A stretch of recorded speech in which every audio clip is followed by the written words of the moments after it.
Hey everyone, and welcome back to the show. I hope that this finds you healthy and safe. I know that we're all frothing to get back in the water. I know I am. And I just ask that as you do so, please do so safely and within the guidelines of your local community. Any surfer can tell you that waves come in sets. But with COVID-19, we don't want to see a second or third wave. We really want to do this and return to normal as safely as possible. So play it safe, keep your distance, wash your hands. And if we all do that, then I think we'll all get back to enjoying the beach and the ocean much sooner. Before we get into the episode, I got some housekeeping. Firstly, we continue to evolve and adapt the show, just like nature. And we've started to add video. So we've put a couple of these on Instagram, and eventually we're just going to have one episode a week that will be both video and audio. The audio will drop in your feed if you're already subscribed, so no worries there. And if you prefer to watch on video and see me attempt to make a set out of my apartment for now, then, please tune in. This week in this here show, we've got some cool stuff going on. We've got a special guest. We're going to be covering some ocean news, talking about how COVID-19 is its impact on nature, for better or worse, talking about a Florida aquarium that may have a solution to the plight of coral reefs, and talking about some policy that could help advance conservation here in the US, and hopefully that'll inspire globally as well. And we have a special guest on the show this week. Our friend Chad Wiggins is on the show, and Chad is on the show for a few reasons. One, he works with the Nature Conservancy and does incredible work out of Hawaii and the Palmyra Atoll. He's just an expert in the space and a really great guy.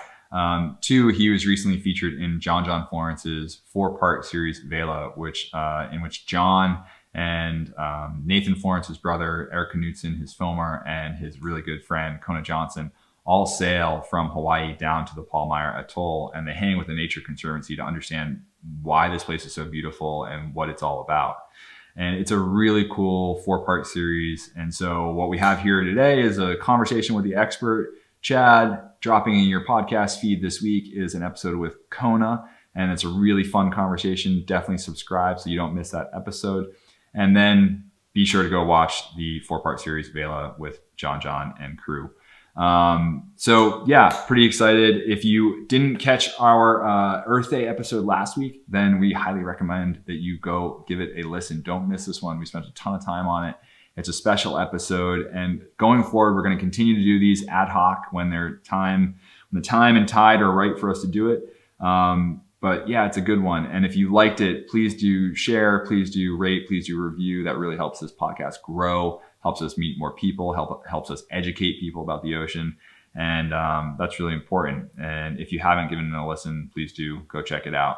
All right. So about that education, we're going to learn a lot today from Chad Wiggins. We even asked people if they had questions for Chad. So we were going to answer your questions in this episode. Without further ado, here is Chad Wiggins of the Nature Conservancy. Hey, Chad. Welcome to the show. Aloha, Reece. Thanks for having me. Yeah, man. It's good to have you here. I'm really glad to connect with you this week. You have a really interesting role and kind of place in this universe of marine conservation. So really excited to chat with you. How you doing? I'm doing great. Yeah, things are good here in Hawaii, on Hawaii Island. How about you? Yeah, good, man. Welcome to my living room. These are the times we're in. Good to meet you over Zoom, basically, but this is the way we roll, so it's all good. I'll give you the Perfect. Quiver tour later on. Yeah, that'd be good. And I'll give you the garage tour. I'm out of the house. We got family that moved in with us when quarantine started happening. So I'm working from the garage these days. You and a lot of people. That's awesome, man. So you're based in Hawaii, right? That's right. Yeah, right in Waimea on Big Island. Nice. But a lot of your work actually takes you to the Palmyra Atoll, and that's kind of why we're chatting here today. Where is that, and what's that place all about? Yeah, Palmyra Atoll is about 1,000 miles south of Oahu, and it's located 5 degrees above the equator. The place is all about climate adaptation and resilience. I'm actually, you know what? I'm actually going to try to let's actually show people where this thing is at. I'm going to show in Google Maps, and so then you can kind of tell us where we're going here. Yeah, if you look at the Pacific Ocean and point right at the middle of it, kind of the middle of all that open water. You seeing this on yours? Yeah, I got Google Maps up. So it. It's so wild. I did this earlier as a test, right? And I pull it up, and it's truly just the middle of nowhere. So those yellow stars are Hawaii, right? Yep. We're truly like, let's zoom in the Yeah. exact middle. Oh no, I might have lost it. Oh no. Yeah, Here we go. it's hard to find again. There we go. Okay, it's back. Right on. Yeah, You know, yeah. I like mean, that's it's wild. really, it's like the middle of the ocean. If you threw a dart at the middle of your map of the Pacific, you'd probably hit Palmyra. I mean, it's just out there. So how do you get there when you go? So the way that the best way to get there is by sailing. With people sail there, my hat is off to them. Most of Yeah. the time when we're going there for work, we need to charter a flight out of Honolulu. We Okay. fly in, and the Conservancy maintains a runway on Cooper Island, which is the island where the dot is, or the pin is. Yeah. And so, and you're with the Nature Conservancy, right? You're the Yep. Marine Program Director. Is that the official title? Palmyra Program Director, Okay. and the Palmyra program is within the Hawaii chapter. So Okay, cool. we all work together here in Hawaii for Hawaii and Palmyra. Nice. And then within this, like, I mean, I'm looking at an island, and on my screen here, it's a certain size, but the reality, how big is it actually physically? Yeah, it's how big is the island? The land of Palmyra. I mean, there's a lot of disconnected islets that you can see, and the ocean Right. goes right in between them. It's about 680 acres of land, which is pretty tiny for the Conservancy. Part of that's a National Wildlife Refuge as well, managed by the Fish and Wildlife Service. But it's about 16,000 acres of reef, which is about half the amount of reef Wow. that the Big Island has. So really a lot of reef at Palmyra for such a tiny area of land. Yeah, that's incredible. And so you guys kind of, I mean, what you can see if you look in and you zoom in on the video for anyone just kind of listening at home, there is an airstrip, and you've got, are these buildings here at the end of this airstrip? Is that you guys? That's the Nature Conservancy's Climate Adaptation and Resilience Laboratory at Palmyra. So, yep, there's the lab, the shop where we fix all our equipment and our boats, the cabins where everybody lives, and then you can see our water catchment just below the beach. So all of our drinking water, potable water, comes from that kind of white roof. Oh wow! Okay, yeah, that's awesome. And so maybe just really quickly, some history on the island itself. I know that it's in the middle of nowhere, but I think, was it under kind of U.S. occupancy as a military outpost? Seemed like a strategic sort of place to have an airstrip and maybe a lagoon to hide some boats or something. Yeah, kind of a funny history there. It was privately owned prior to that, and during World War II, actually 1939, before Pearl Harbor, the U.S. Navy started to build out Palmyra, and so they dredged the lagoon and they connected all the islets and put in facilities for their ships and their planes to use Palmyra as sort of a forward operating base for that part of the Pacific. Gotcha. And when did the Nature Conservancy take over? How long has it been in the control of the Nature Conservancy? The family that owned it prior to us was looking for a buyer, and they were entertaining bids. So wait, like a family had it? Like it was like an escape? That's amazing. Yeah, they're a private island. It's a Hawaii-based family. We still bump into them sometimes. The Ford Leos, and they owned it. They were looking to sell it, and so they were getting offers for nuclear waste facilities, for casinos, and the Conservancy put in an offer for conservation, which they liked. So we purchased it in 2000. Then we worked with the Fish and Wildlife Service to actually sell some of the islands back to them. And so the Fish and Wildlife owns all the islands except the island where the lab is. Gotcha. And we recouped our investment, protected the atoll. It was a good story for conservation. I mean, I feel like you just quickly breezed over it, but it's an important point. Is here we have what is now a pristine, amazing habitat, with some remnants of man, of course, both the research side, but of the actual kind of military stuff that was there. But it could have become a nuclear waste site. It could have become a casino. Not that casinos are inherently bad, but might have very much changed what this place is, which to me, as someone sitting in California, watching John and Kona and Nathan's trip on the Vela series, their sail out to go visit you guys, I look at that and I go, oh my goodness, is there any place like this left on the planet? And I've traveled a lot, and that place looks really pristine. So, I mean, I just kind of like dumped a whole lot there, but basically, tell us a little bit more about the ecosystem. I mean, how many people are actually there on the island, and what's it like there? So to the point of pristine, I mean, if you think of everything that we could do wrong, we did it in Palmyra. So We pulverized the lagoon, we killed all the coral, we filled in the reef, we dumped toxic chemicals. You know, we did everything that all the sins of humanity that we're castigating ourselves for now was done there. But then we let nature recover. And so it's amazing what can happen in 50 years, 70 years if we leave a place alone, even if we haven't been necessarily the best stewards. You know, nature is powerful and resilient. Palmyra shows us that.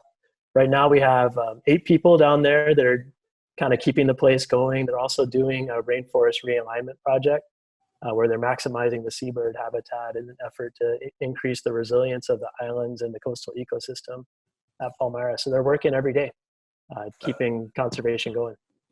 That's amazing.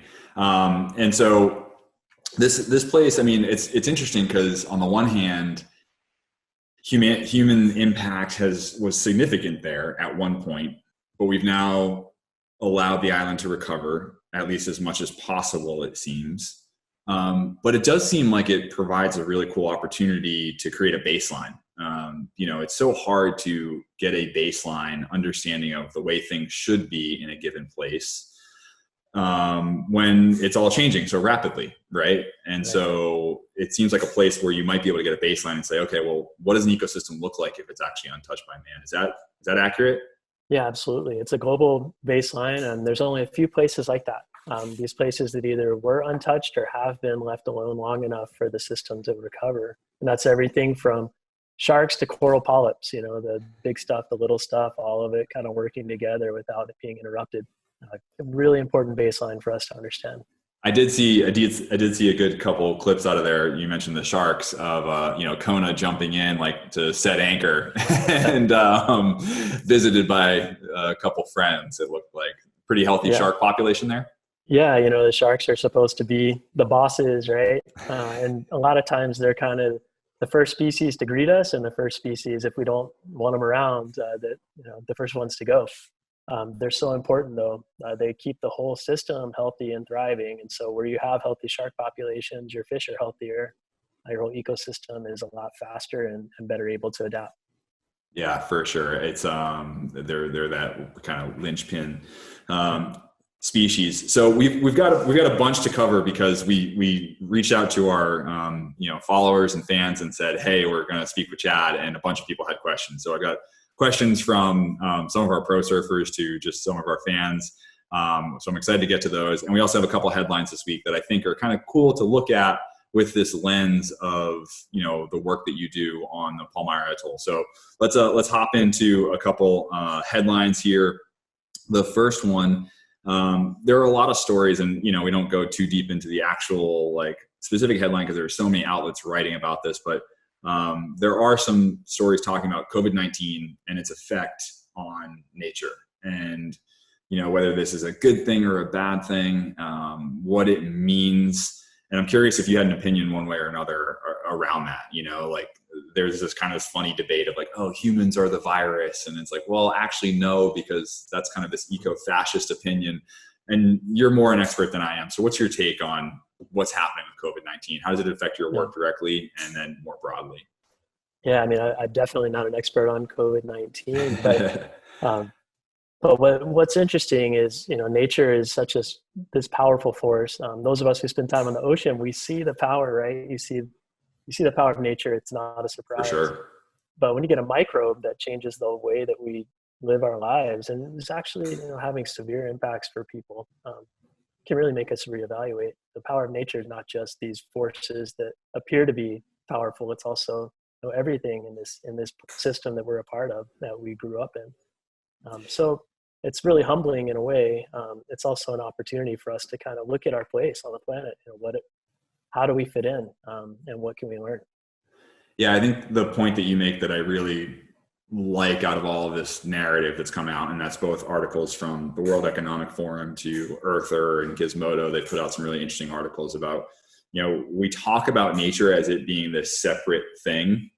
And it's an interesting thing that we even like create parks and create protected areas as if, okay, we protected it over there and now that's good and fine. But the reality is we're very much a part of it. I mean, it's been fascinating to see how all the wildlife has come back into, you know, LA being an urban area, just kind of you see it a little bit more. You're like, it's all around us all the time. And we're such an intricate part of this ecosystem. So I just it's dangerous to say, oh, nature's over there and it's separate from it. We are a part of it. And I like that in this series, when you're talking to the guys, you kind of talk about, humans' role in this ecosystem and the ecosystem of abundance. I thought that was really fascinating.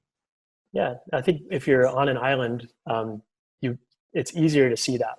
Cause and effect is right there. And in the Pacific, people have been living in harmony with nature, living sustainable lifestyles for thousands of years. So there's all these examples out there of really finding a balance where people and nature thrive. And when we find that, then everything is just much, much simpler. I think as long as we can find a balance where we're both getting what we need, everybody does well. Yeah, for sure. Now, there are, of course, places where we've gotten out of balance. And even in places like Palmyra, of course, it's still affected by climate change, those things that travel beyond all borders, right? But there are some positive stories, people working on cool stuff, trying to make good out of all of this. And so one story that's pretty exciting, I mean, this one got sent to me by so many different people. We kind of call this segment of news Flotsam and Jetsam, because it's whatever floats into our inbox each week. I figure you'd appreciate that, being an island dweller. But this one came from my dad and from family and friends and people on social media, that a Florida aquarium might have figured out a way to help breed corals in captivity, to maybe keep them alive so we can put them back out into the wild. I'm assuming you've done a lot of coral reef work out at the atoll, and I'm wondering, what are your thoughts on this? Is this a solution? Is it kind of just too early to tell? What do you think? That's part of a solution. I think I got inspired by the Florida Keys, the first place I ever jumped in and saw a coral reef.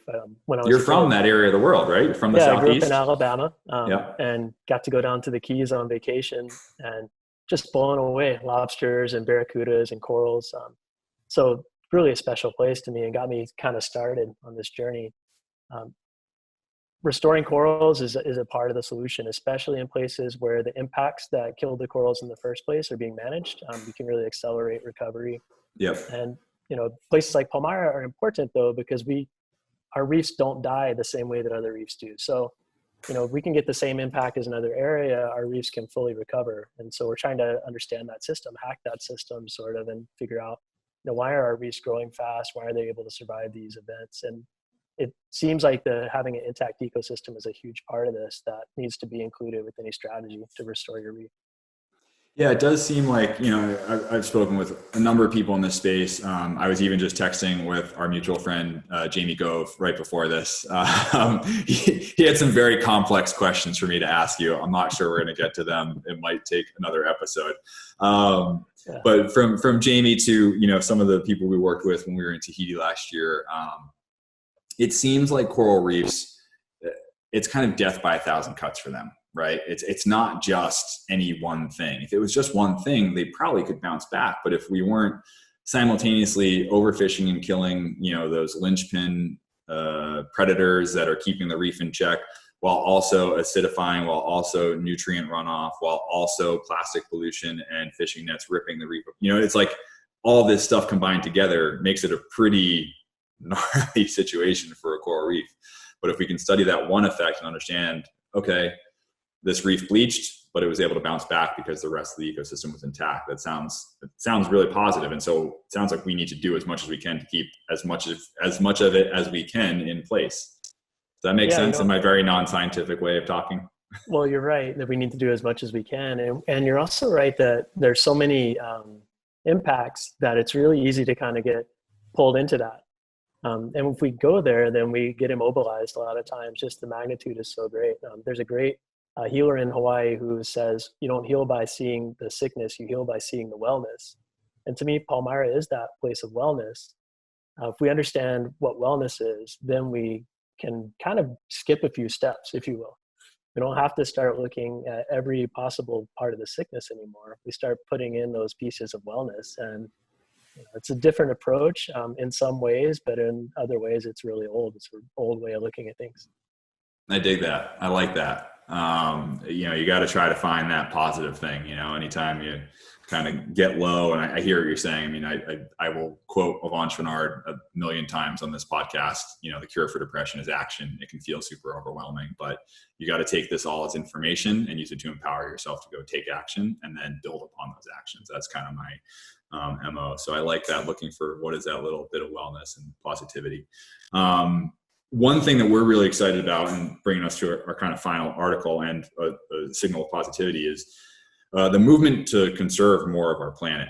This is something we're working on. We're going to be launching a campaign in the coming months, and it's called 30 by 30. It's the idea to conserve 30% of nature by 2030. And this is being talked about at the international level. And in the US, Senator Tom Udall from New Mexico is really pushing this. And he released a large article on Medium this week talking about the reasons why we need to push for greater conservation. And as someone from an org like the Nature Conservancy, I'm really curious to hear your opinion around conservation, especially like what we talked about before. I mean, talking about humans being separate from nature, but at the same time being a part of it. And how do we protect it in a way that allows us to still thrive with nature, but do it in a way that we don't just abuse those conservation guidelines, I guess.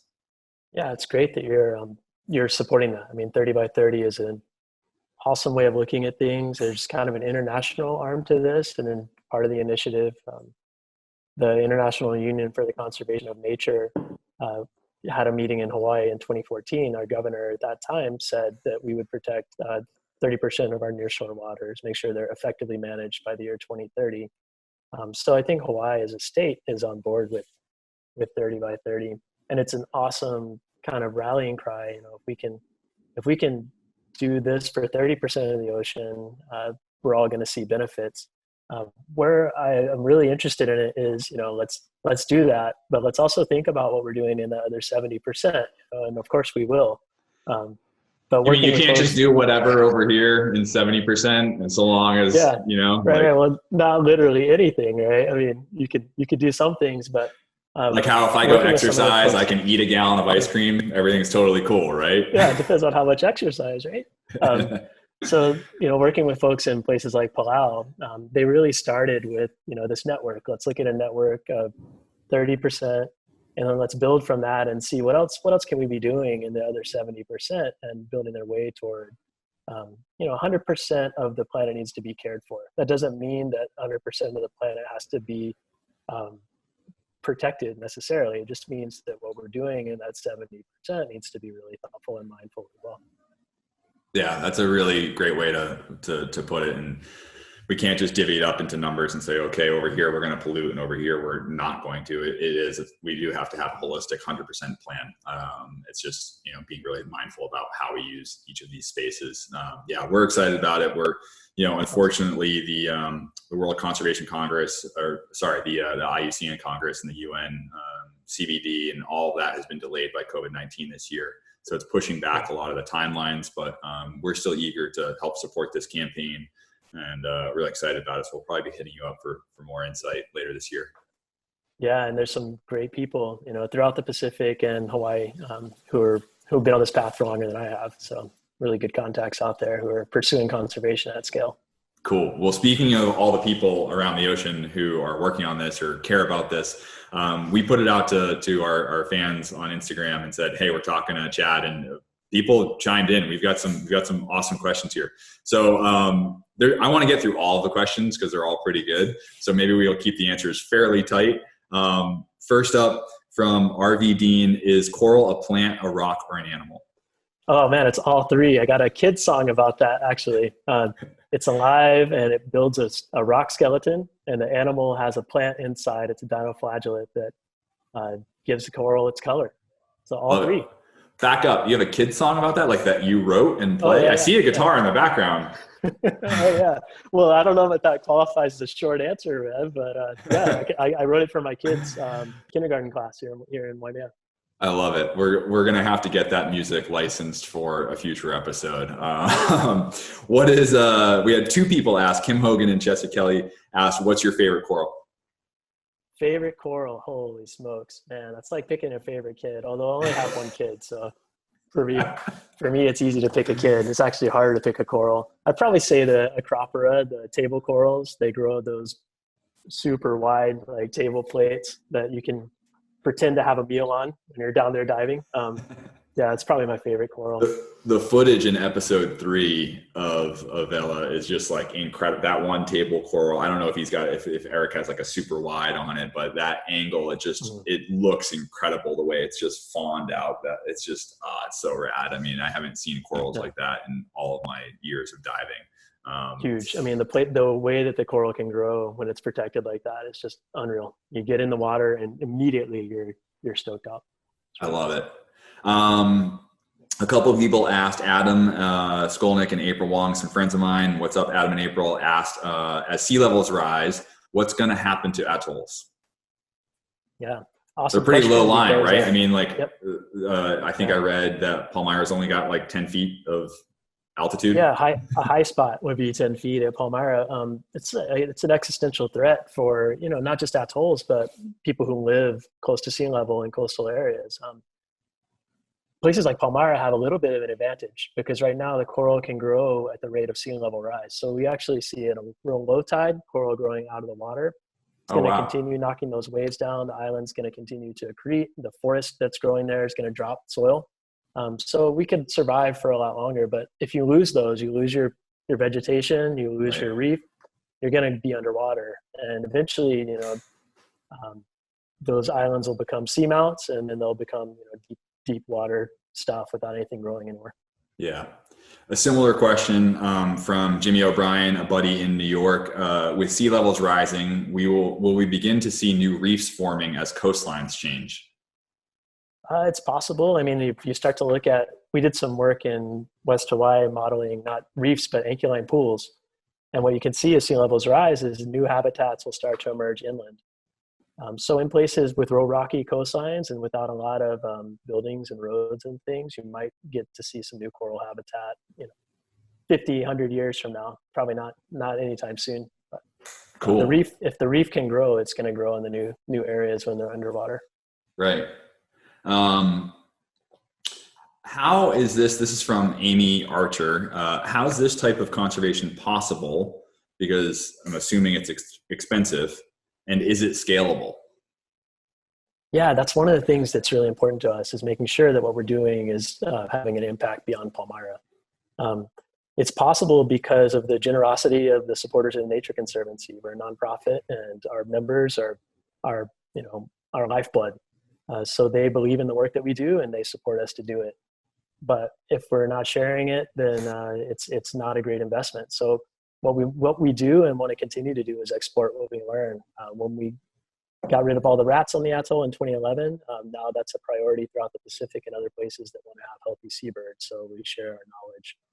We're looking at other conservation interventions to help the reefs grow faster, and we want to share what we're learning from those as well. And that's how it makes sense. And people can go to nature.org/Palmyra, correct? Yep. Great place to go. Palmyra. Yeah. A great place to go. Or you can watch the awesome Vela series and it's got the link right on there. We're not done yet. I'm just giving you a good plug for where to donate on that question. We've still got a bunch more. You're trying to get out of this. So this one's from Belinda Baggs, who is an amazing surfer down in Australia and an incredible activist for the environment. She said, how effective is coral planting in the bigger picture? And will this coral also suffer from bleaching if and when the next bleaching event occurs? So some people, coral restoration there's coral restoration and seeding and planting. There's a lot of different stuff, but if we generally take the idea of planting corals, how effective is that? And will it survive another bleaching event? Yeah, a lot of people who are a lot smarter than me are asking that question and trying it at different scales. I mean, I think it's a part of the solution. And if you have an area where coral should be growing and it's not, let's say you had dynamite fishing, bomb fishing, it happens throughout Indonesia, throughout the Philippines, a lot of the world. You can rebuild those reefs by planting corals or by putting structure back down, the coral is going to grow. If you take it into a harbor where the water's dirty and try and make a reef there, it's going to be a lot harder. So it's a part of the solution in places where corals can grow for sure. And one of the really exciting areas of research we're getting into is looking at coral food. So can you improve the health of a reef before a big event happens, like a coral bleaching event, so that it's more likely to survive? We're doing some really fun science around that question right now. That might be a scalable approach for areas to help keep the reefs from dying in the first place, sort of preventative medicine for the reefs.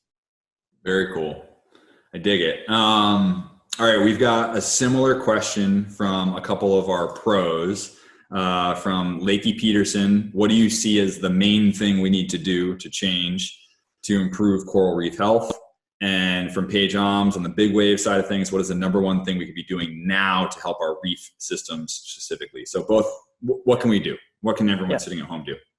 Yeah, two things. One, take action locally. If you know that your reef is getting worse where you're living, think about what's happening to it right there and start addressing those.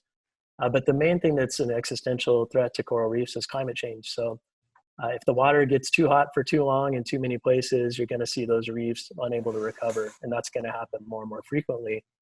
So anything that we can do to reduce our impact on the planet through carbon emissions, through our lifestyle, through our diet, through our travel is super important right now.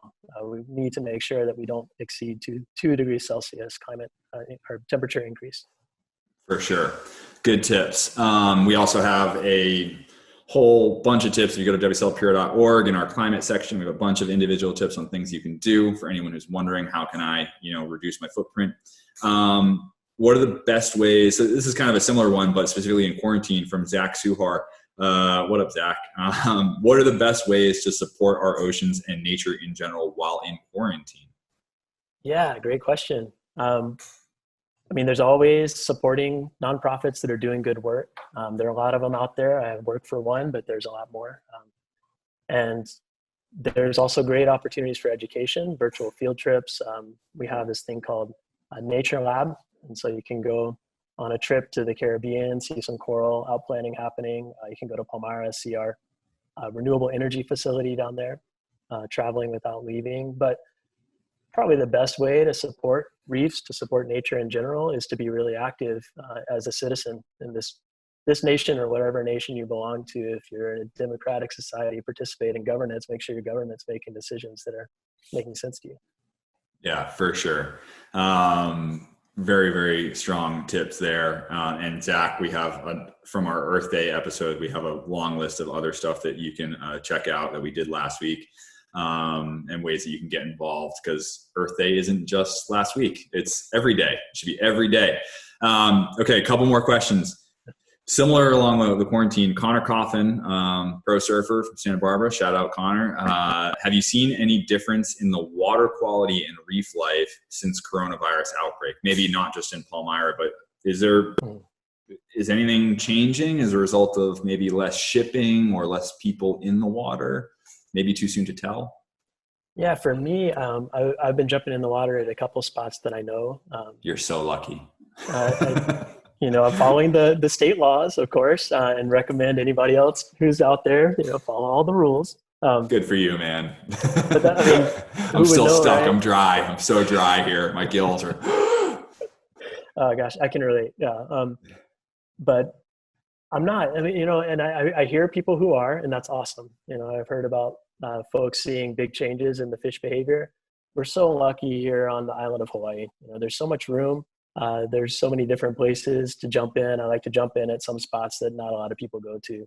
And so those areas weren't too impacted. But I hear a lot from other people about how their favorite beach is looking cleaner. So that's awesome. That's really great.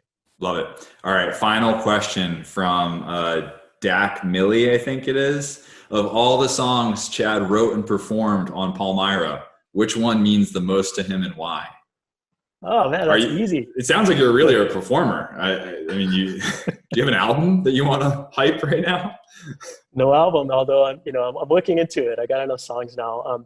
I got to first of all credit the Crabtown Orchestra. So we had Dan Van Linte on the stand-up jug bass. We recycled an old rubbish can, and he was our bass man.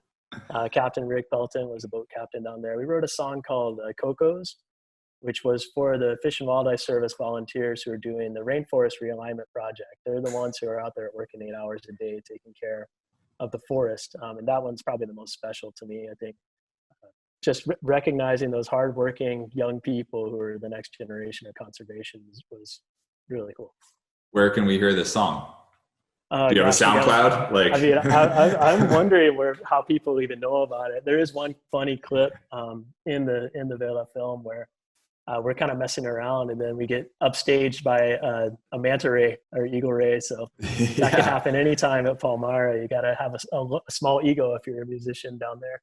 Sure. You get upstaged by nature.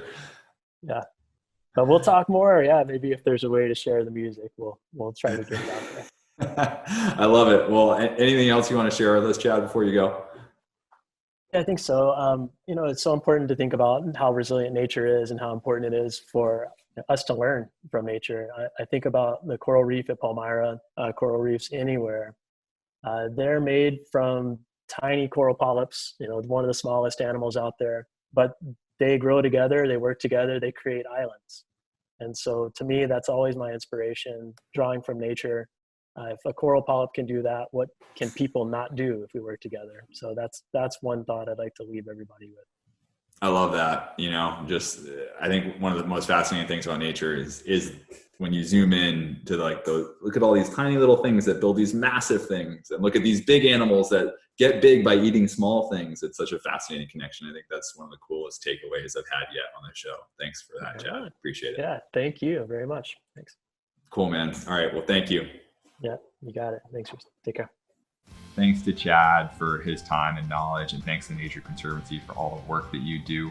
And thank you for listening and watching here. It's really, really fun to bring these stories to you. And if you're excited about it, then you've got some work to do. Number one, make sure you check out the WSL Pure One Ocean episode with Kona Johnson dropping this week. Kona has a really cool perspective. He's a beautiful writer and is able to kind of just come at it with fresh eyes. And I think it's a really fun podcast episode. So that'll be in your podcast feed only, just the audio, and available on YouTube if you listen there.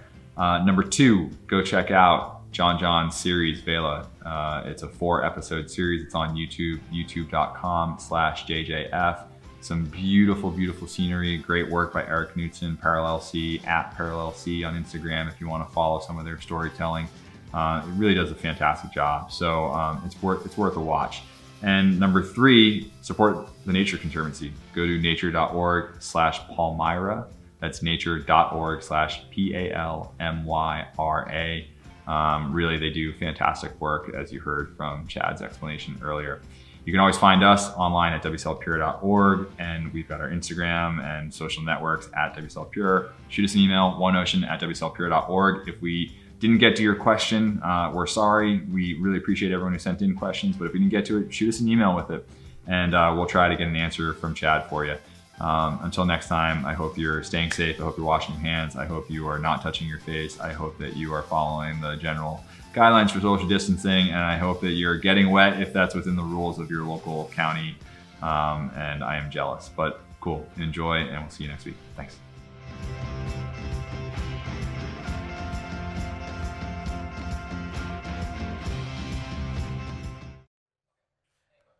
Do you like that? Well, if so, subscribe over there and then watch more videos over there. And then tell us your favorite videos down there. It's a 3-step process. Do them all now.